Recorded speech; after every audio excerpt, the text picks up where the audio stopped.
다음 주 월요일도 필식하기 위해 김필식 전문가 연결해 보도록 하겠습니다. 안녕하세요. 안녕하십니까. 필식이 김도영입니다. 모두의 필식. 네, 갑자기 훅 들어와서 너무 놀랐습니다. 네. 시장 얘기해보죠. 오늘장 포인트로 언급을 하셨던 게 선물시장에서 외국인이 매수를 하는지 안 하는지 이거를 똑똑히 보자라고 말씀을 하셨는데 들어오더라고요. 자, 그럼 우리는 어떤 걸 다음으로 체크를 해봐야 됩니까? 네, 전반적으로 이제 수급에 대한 부분들이 계속해서 발생이 될 때 어제 우리가 이 시간에 손바뀜이 기관과 외국인들의 손바뀜이 발생이 되고 있고 최근에 이 변동성이 제가 지난번에 우선주를 정리하면서 변동성은 폭발적으로 증가하는 주간이 들어옵니다. 라고 말씀 좀 드렸었습니다. 그 부분이 진행되는 과정 속에서 실제 수급적인 측면을 놓고 판단을 해보면 외국인들의 지금 매수 역시도 오늘 신규적으로 다시 들어오는 흔적들은 분명히 있습니다. 그렇다고 한다면 결국은 지금 우리가 지수를 계속 너무 예민하게 급락이 나올 때 하락 파동이 크다 보니까 위축되는 것은 분명히 심리적으로는 맞습니다. 하지만 종목별로의 시각을 조금 바꿔놓는다면 큰 수익이 아니더라도 작은 수익만 가지고도 충분히 종목군들이 강강솔레처럼 이동이 될 수 있는 상태이기 때문에요. 지수보다는 종목을 계속 집중하자라고 표현을 드리겠고요. 외국인들의 오늘 선물 매수를 놓고 본다라면 시장의 추가적인 상승 부분은 열려 있습니다.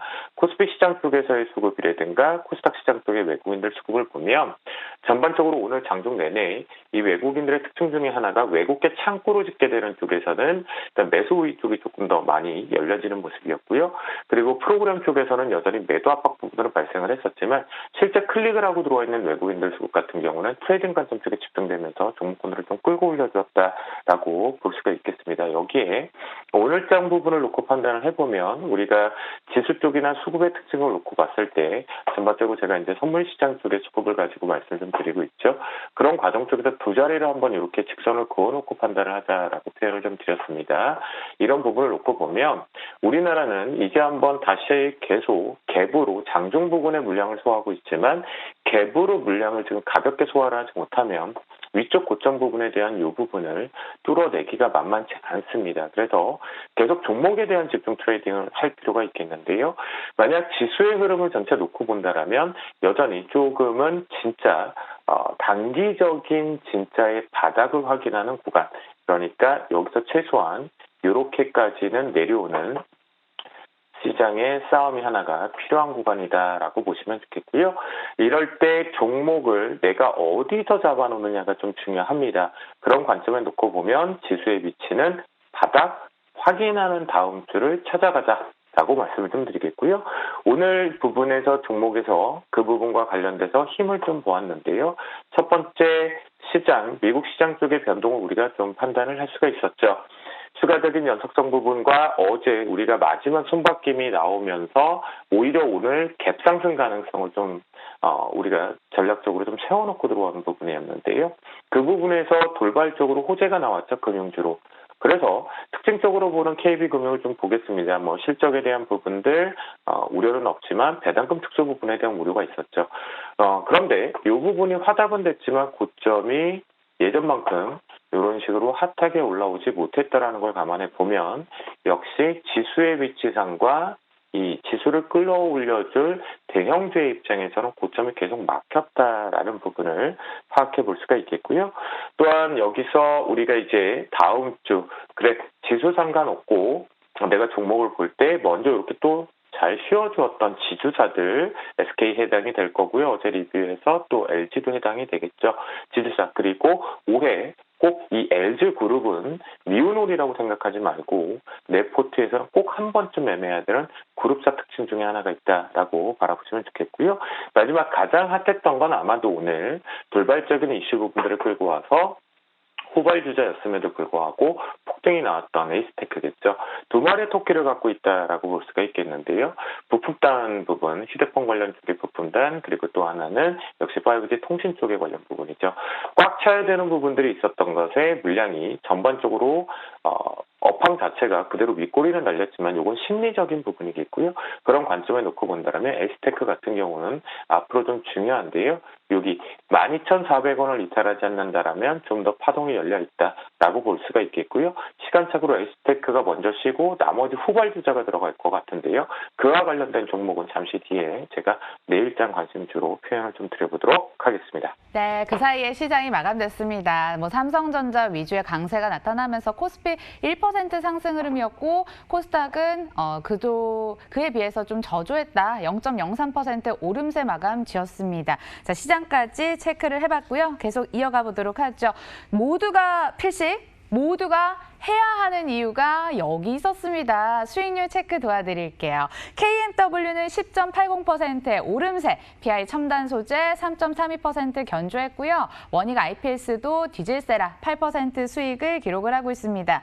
필식 전문가님, 네. 다음 주도 끌고 가실 종목 있으신가요? 네, 현재 지금 저희가 리뷰 부분에서 포인트, 리뷰도 중요하죠. 우리가 왜 계속 종목이냐라는 표현을 드리죠. 미리 상승 부분과 시장의 위치를 파악하면서 눌림목 매수로 계속 말씀드렸죠. 원액 IPS 신고가가 뚫렸습니다. 축하드린다는 말씀을 좀 드리겠고 계속 끌고 가겠다라는 표현을 드리도록 하겠는데요. 일단 우리 시청자분들 같은 경우는 소통에 대한 문제가 있기 때문에 35,000원이 이탈되지 않는다라면 끌고 가지만 이탈하면 정리하고 가겠다라는 표현 말씀을 좀 드리도록 하겠고요. 또한 우리가 KMW 시장을 좀 미리 보고 있는 부분이겠죠. 철저히 먼저 눌리고 나서 올라갔고 앞에서도 윗꼬리 부분 때문에 우려하는 것이 아니라 오히려 5G는 더 끌고 간다라는 부분에서 역시 KMW도 63,000원을 훼손하지 않는다라면 계속 끌고 올라가도록 하겠습니다. 마지막으로 이제 원익 IPS 같은 경우인데요. 이 원익 IPS 같은 언급을 좀 드리면서 PI 첨단소 되겠네요. 자, 수익률은 별로 나진 않지만 이런 종목군들이 지금 여러분한테 효자를 가져오시는 위치 먼저 쉬었고 이벤트 걸린 다음에 반등 나오는 순환 매성에 걸려 있다는 거 꼭 기억을 하시면 좋을 것 같겠고요. 우리 앵커님께서 너무 시장을 너무 잘 보고 바라보고 계셔가지고 제가 드릴 말씀에서 한마디로 정리를 하면 내일장 시장의 방향성이 어렵다. 내가 종목을 뭘 잡아야 될지 모르다. 그럴 때는 필시기를 찾으시면 되겠지만 필시기 찾기도 힘들다, 어렵다라고 한다면 여러분들 삼성전자 보시면 됩니다. 자, 앞에서 우리가 전반적으로 종목군들의 KB금융을 가지고 똑같은 재료 있음에도 불구하고 고점이 막혔다라는 표현을 했죠. 삼성전자 역시도 지금 돌발적으로 막혀있다라는 부분과 다음 주 시장에 굵직한 IPO가 하나가 들어오기 때문에 수급의 쏠림이 그쪽으로 쏠릴 수가 있습니다. 그런 관점을 보면 삼성전자의 상승이면 여러분들은 내가 사고 싶었던 종목 추격 매수해서 트레이딩 해도 된다. 그런데 삼성전자가 만약 하락 쪽으로 들어온다면 역시 여러분들은 매수 타이밍을 뒤로 미룬다. 라는 관점 또는 관망을 한다. 현금 비중 계속 적절하게 유지하는 이유가 바로 이 부분에 있겠죠. 이런 관점에 놓고 본다면 내일장 제가 집중적으로 또다시 한번 이제 통신 쪽으로 표현을 좀 드렸었죠. 그와 관련된 종목군 중 하나는 바로 HFR 표현을 좀 드려보도록 하는데요. HFR 같은 경우도 지금 부분에서 동반해서 올라왔지만 상승폭 자체가 좀 약했죠. 그런 관점을 놓고 본다면 눌림목 패턴과 추격 매수 패턴들을 잘 활용해서 이 박스권에서 매매 트레이딩을 갖자. 라고 말씀 좀 드리겠고요. 또한 이 부분과 연결돼서 오늘 많은 속임을 좀 만들었지만 아이고 참 이쁘다. 이 차트는 많은 분들이 기억을 하고 계시는 차트일 것 같은데요. KINX 매수 타임을 좀 잡아보도록 하겠습니다. 마지막으로 원익 IPS와 연동되어 있는 업종 부분에 쉬어갔던 SFA 부분에서 포인트를 잡고 이렇게 바닥권이 올라오는 부분 템포와 함께 가져간다라고 말씀 좀 드리겠고요. 우리가 지난번에 테스라 부분이 한 종목만 이제 시간 관계상에 노출이 되면서 많은 분들이 조금 궁금해하시는 것 같은데요. 현재 저단 타점 물량에 대한 소화가 좀 필요하다라는 부분, 그 다음에 빔 메모리 쪽에 대한 위축이 좀 살짝 있기 때문에 시간 필요하니까 잠시 좀 더 들고 가보고 대응을 해보자라고 말씀 좀 드려보도록 하겠습니다. 네, 김필식 전문가님이 계셔서 다음 주가 든든하네요. 수고 많으셨습니다. 고맙습니다. 감사합니다.